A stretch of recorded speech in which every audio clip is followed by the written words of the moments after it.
শিখাচ্ছেন বান্দা, যখন কোন বিপদে পড়বা, মুসিবতে পড়বা, যখন মন্দটা আসবে, তখন তুমি তোমার জবান দিয়ে বলবে ইন্না লিল্লাহি ওয়া ইন্না ইলাইহি রাজিউন। এটার অর্থ হলো নিশ্চয় আমরা আল্লাহর জন্য। বলেন কার জন্য? নিশ্চয় আমরা আল্লাহর জন্য। আমরা যখন কোন লোক মারা যায়, এই সুসংবাদ, এই দোয়াটা বলা হয় আয়াতে কারিমা, এটা হলো সূরা বাকারার আয়াত, এটা বলা হয়। এর অর্থ হলো নিশ্চয় আমরা আল্লাহর জন্য। আবার আল্লাহর দরবারে, তার দরবারে ফিরে যেতে হবে, কোনো সন্দেহ নাই। কয় হুজুর, কিছু লোক আছে মুসলমান, অন্য ধর্মকে তো বাদই দিলেন, খাও দাও ভর্তি করো, দুনিয়াটা মস্ত বড়, মরে যাবা, সবকিছু হাড্ডির সাথে মিশাই যাবে, কিন্তু কেউ উঠাইতে পারবে না। এরকম যদি কারোর মধ্যে দুর্বলতা থাকে, ইমান কি থাকবে? কথা থাকে, ইমান থাকবে না। আমার ভাইরা, সে জিকির করবো না। আজকে হলো পবিত্র ঈদুল আজহার দিন, সবচাইতে আল্লাহর কাছে প্রিয়। যারা আমরা কোরবানি করব, যারা কোরবানি করতে পারবো না, সামর্থ্য নাই, আপনি নিয়ত করুন রব্বুল আলামিন যেন আপনাকে সামর্থ্য দেয়। বলেন আমিন। আমার ভাইরা, নিয়ত করলে তো কোনো অসুবিধা নেই, না অসুবিধা আছে?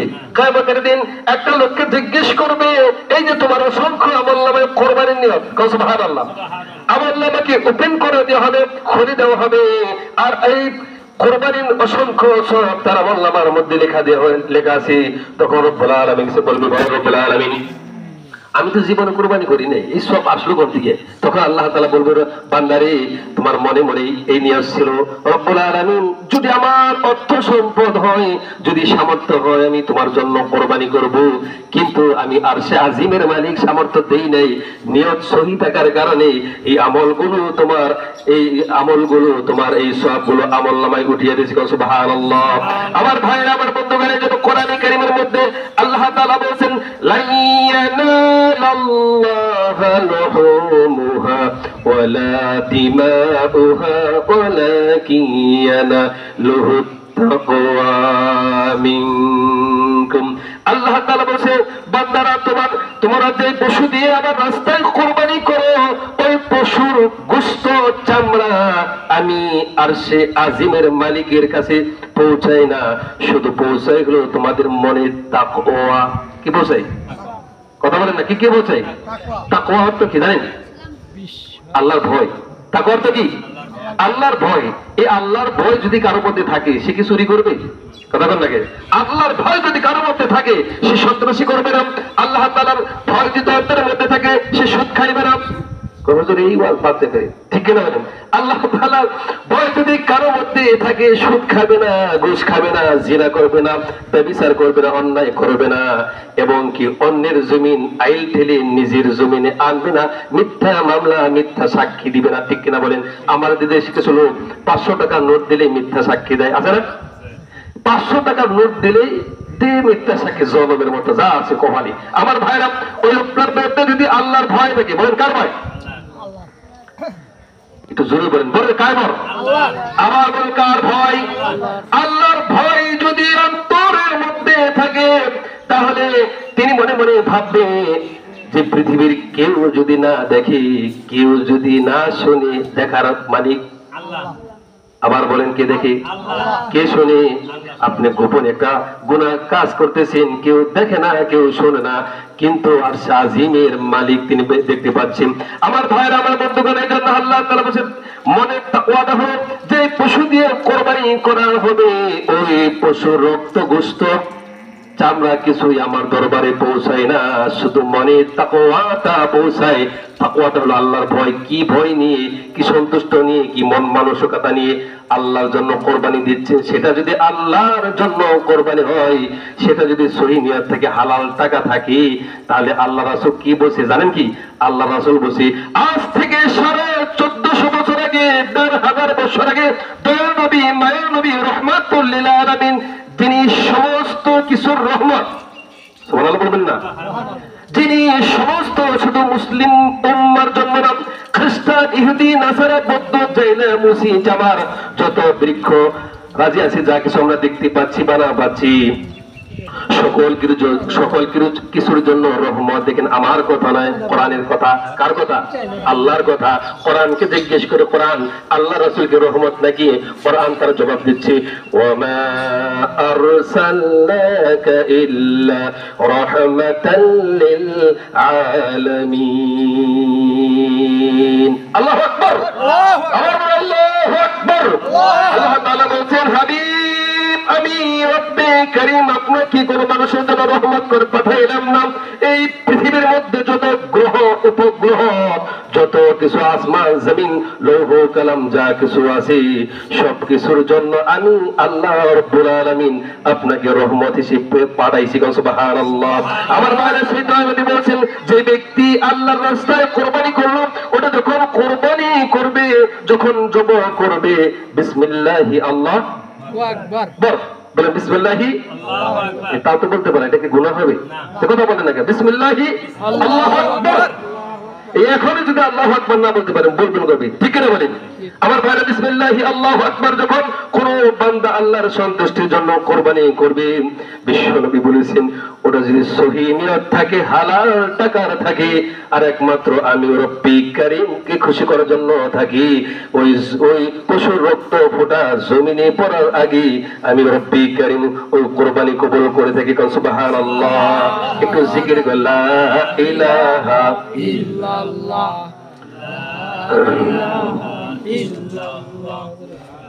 জোরে বলুন।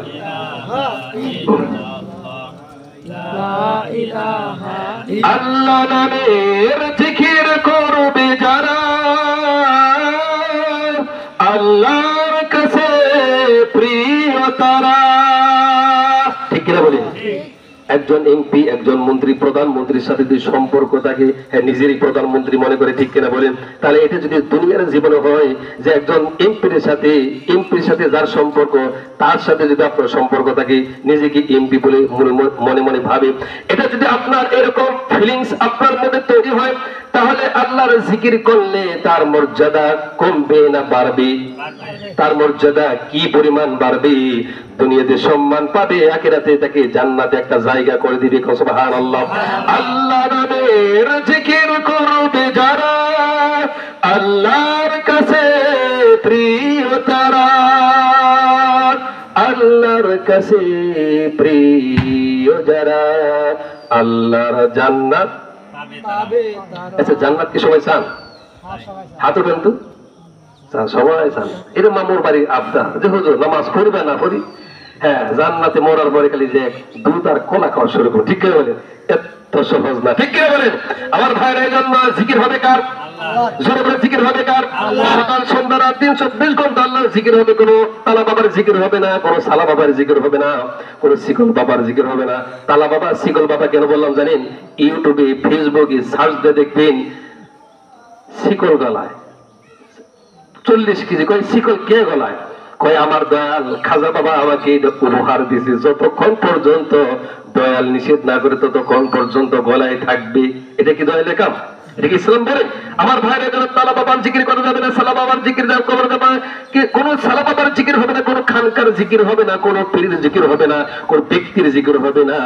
কেবলমাত্র শুধুমাত্র আকাশ আর জমিনের মালিক কে বলেন তো? জোরে বলে, জমিনের মালিক কে? আমার বলে জমিনের মালিক কে? সে আল্লাহ রব্বুল আলামিন শিখাইছেন, আমি রব্বুল আলামিন আরশাসিমের মালিক, শুধু আমার জিকির হবে সুবহানাল্লাহ, আলহামদুলিল্লাহ, আল্লাহু আকবার, লা ইলাহা ইল্লাল্লাহ। বলো সুবহানাল্লাহ, আলহামদুলিল্লাহ, আল্লাহু আকবার, লা ইলাহা ইল্লাল্লাহ, লা ইলাহা ইল্লাল্লাহ। জিকির হবে আল্লাহ তাআলার। আমার ভাইরা, আমার বন্ধুগণ, ঈদুল আজহার জামাত 8টায়, আর মাত্র 15 মিনিট সময় আছে। দ্রুত গতিতে কথাগুলো আমি ক্লিয়ার করব। ব্রেনটাকে, মনটাকে ফ্রেশ করে মনোযোগ সহকারে শুনুন। সবাই হেদায়েত পাবে না। যে ব্যক্তি আল্লাহর দিকে রুজু হয়, আল্লাহ তাআলা বলে আমি রব্বে কারীম তাকে হেদায়েত দিই। সুবহানাল্লাহ। আমার ভাইরা, আমার বন্ধুগণ, এই জন্য হেদায়েতের মালিক কে? আল্লাহ। মওতের মালিক কে? আল্লাহ। ক্ষমতা দেওয়ার মালিক কে? আল্লাহ। সমস্ত ক্ষমতার মালিক কে? ক্ষমতা ছিনানোর মালিক কে? সম্মান দেওয়ার মালিক কে? ফাআলুল লিমা ইউরিদ। আমি যা খুশি তাই রব্বি কারীম করি। সুবহানাল্লাহ। আমার ভাইরা, আমার বন্ধুদের জন্য আল্লাহ তাআলার ইবাদত করা ফরজ। আল্লাহ তাআলার ইবাদত করা ফরজ। আল্লাহর ইবাদত করা কি ফরজ? এই জন্য আল্লাহ তাআলা কি বলছে জানেন? আমি আল্লাহর গোলামি করবি, আমি আল্লাহর ইবাদত করবি, দাসত্ব করবি। এই জন্য প্রত্যেকটা নবীর যুগে নবী পাঠাইছেন, যুগের মধ্যে রাসূল পাঠাইছেন। এক কথা বলি, সকল নবীর একটাই ভাষা ছিল, একটাই স্লোগান ছিল। কি ছিল? একটা স্লোগান ছিল, একটাই ভাষা ছিল, একটাই কথা ছিল, লা ইলাহা ইল্লাল্লাহ। এক নবীর সাথে আর এক নবীর কোনো কথা বৈপরীত্য হয় না, কন্ট্রাডিকশন হয় না, সাংঘর্ষিক হয় না। প্রতিটা নবীর একই কথা ছিল, একই স্লোগান ছিল। আমার ভাইরা, এজন্য আল্লাহ যত মহান, আল্লাহ যত বড়, তার ইবাদত দাসত্ব করা ওইরকম আল্লাহ তাআলা ফরজ করে দিয়েছেন। আল্লাহ তাআলা বলেছেন, ওয়ামা খালাকাতুল জিন্না ওয়াল ইনসা ইল্লা লিয়াবুদুন। আমি মানব মনুষ্যকে, জিন জাতিকে আমার ইবাদত করার জন্য, দাসত্ব করার জন্য বানাইছি। সুবহানাল্লাহ। আমার ভাই, প্রত্যেকটা নবী রাসূল যে কালিমার দাওয়াত দিছি, নির্যাতনের, অত্যাচারের সম্মুখীন হয়েছে না? কথা হয়েছে কিনা? তারা সেই সুন্নতে নবী রাসূলকে শেষ করতে পারলে এই জমিনে কালিমা আর আওয়াজ বন্ধ হয়ে যাবে। কালেমার আওয়াজ কি বন্ধ করা সম্ভব? আমরা দেখেছি যে এই কালেমার আওয়াজকে বন্ধ করার জন্য, কিন্তু কালেমার আওয়াজ বন্ধ করে নেয় কেন জানেন? এখন আমার মনে পড়ে গেল, কবি আল্লামা ইকবাল সম্রাট বলছেন, সাথে যা কার রহা হে আজল সে তায়মরুজ, সাথে যা কার রহা হে अज़ल से तायमरोज, चरागे मुस्तफा बीश शरारे बोला बीश। মুহাম্মদ সাল্লাল্লাহু আলাইহি ওয়াসাল্লামের নবুয়তের চিরাগ কি বন্ধ করতে পারবে না, আর যারা বন্ধ করতে আসবে ওরা চিরতরের জন্য বন্ধ হয়ে যাবে। ঠিক না বলে ভাইরা? এই যে মুহাম্মদ সাল্লাল্লাহু আলাইহি ওয়াসাল্লামের নবুয়তের চিরাগ কে লা ইলাহা ইল্লাল্লাহ কেউ বন্ধ করতে পারবে না। আমার ভাইরা, এই যে কুরবানির ঈদ, এই কুরবানির পশু, যেই পশু দিয়ে কুরবানি করা হয়, এই পশুর মধ্যে যতগুলো লোম আছে, পশম আছে, আল্লাহ হাবিব বলেছে প্রত্যেকটা লোমের পরিবর্তে রব্বে কারীম প্রতিটা সব তার আমলনামায় লিখে রেখে। সুবহানাল্লাহ। আপনারা কুরবানি করবেন, নিজে খাবেন, আত্মীয় স্বজন, গরিব প্রতিবেশী সকলকে দিবেন। আমার ভাইরা, আমার মধ্যে যে কথা বলতে চাচ্ছিলাম, কুরবানি আলোচনা তো বিগত কয়েক জমায় আলোচনা করা হয়েছে। আল্লাহর ইবাদত করার পাশাপাশি সবচাইতে এই পৃথিবীর মধ্যে আল্লাহর ইবাদত, আল্লাহর পরে যার স্থান তিনি হলো মুহাম্মাদুর রাসূলুল্লাহ সাল্লাল্লাহু আলাইহি সাল্লাম। তারপরে যাদের স্থান দিন হলো মা আর বাবা। আল্লাহু আকবার। মা আর বাবা, এই মা আর বাবার মতো দরুদি আর কেউ পৃথিবীতে আছে? আর কেউ পৃথিবীতে নাই। এই জন্য আমি কিন্তু গতকালকে কিন্তু আলোচনা করেছি। এই জন্য আজকে আলোচনা আপনাদেরকে তৈরি করার জন্য আমি বলছি যে আজও কিছু অসংখ্য যুবক এই বাংলার জমিনের মধ্যে আছি, মায়ের সঙ্গে বাবার সঙ্গে খারাপ আচরণ করে কিনা? যার মার উপরে ক্ষিপ্ত হয়, বাবার উপরে ক্ষিপ্ত হয়। একটা কথা মনে রাখবেন, এরা মানুষ না, এরা জানোয়ার। এরা কি বলতো? আমি তো সবাইকে বললাম না। যারা মা বাবার উপরে গরম নজরে তাকায়, বড় বড় চোখ করে যারা মার উপর অত্যাচার নির্যাতন করে, এরা মানুষ না, এরা পশু। এরা কি? এরা পশু। তার কারণ আল্লাহর ইবাদত করা ফরজ। আল্লাহ তাআলা বলেছেন, এর পাশাপাশি আমি তোমার মায়ের কথা, তোমার বাবার কথা আমি বললাম, ওয়াকাদা রাব্বুকা আল্লা তা'বুদু ইল্লা ইয়্যাহু ওয়া বিল ওয়ালিদাইনি ইহসানা। তোমার প্রভুর পক্ষ থেকে চূড়ান্ত ফয়সালা, সিদ্ধান্ত হয়েছে আমি আল্লাহর ইবাদত করবি বান্দারা, আর এর পাশাপাশি মা বাবার খিদমত করবি। সুবহানাল্লাহ। আমার ভাইরা, আমার বন্ধুদের জন্য আল্লাহ তাআলা বলেছেন, মা বাবার খিদমত করাটাকে রব্বুল আলামিন ফরজ আইন করে দিয়েছেন। আমি আপনাদেরকে অল্প সময় একটি ঘটনা শোনাই। আপনারা হয়তো অনেকেই জানেন, হয়তো অনেকেই জানেন না। হযরতে আলকামার কি নাম শুনছেন আপনারা? হযরতে আলকামা একজন আল্লাহ নবীর সাহাবী ছিল। কি ছিল? আল্লাহ নবীর সাহাবী ছিল আলকামা। সবচাইতে বিখ্যাত প্রখ্যাত একজন সাহাবী ছিল। হঠাৎ করে অসুস্থ হয়ে পড়ছে। আলকামার স্ত্রী একজন লোককে খবর পাঠাইছেন যে আমার স্বামী, আমার হাজবেন্ড খুব অসুস্থর মধ্যে পড়ছে। এই খবরটা রাসূলের কাছে দিবে, যাতে সে একটু আমার স্বামীকে দেখতে আসে। তখন এই খবরটা যখন পাঠাইছি, ইয়া রাসূলুল্লাহ, ইয়া হাবিবাল্লাহ, আপনার আলকামা তো খুব অসুস্থ, আপনাকে যাওয়ার জন্য বলেছি। তখন 4 জন সাহাবী পাঠাইছে। কয়জন? বলেন কয়জন? 4 জন সাহাবী পাঠাইছে। হযরত আম্মার রাদিয়াল্লাহু তাআলা আনহু, হযরত সালমান রাদিয়াল্লাহু তাআলা আনহু, হযরত হযরত বেলাল রাদিয়াল্লাহু তাআলা আনহু, হযরত আলী রাদিয়াল্লাহু তাআলা আনহু কে এই চারজন সাহাবীকে পাঠাইছি যে দেখো আলকামার কি অবস্থা। তখন ওই চারজন সাহাবী যায় দেখতেছি আলকামা কথা বলতে পারি অল্প অল্প করে, কিন্তু কালেমা পড়তে কালেমা তালকিন হচ্ছে, কালেমা কি হচ্ছে তালকিন। যদি কেউ মৃত্যু সজ্জায় থাকে তার কাছে জোরপূর্বক না আদায় করে তার কাছে যদি সে বলতে পারে তাকে বলাবেন, আর না বলতে পারে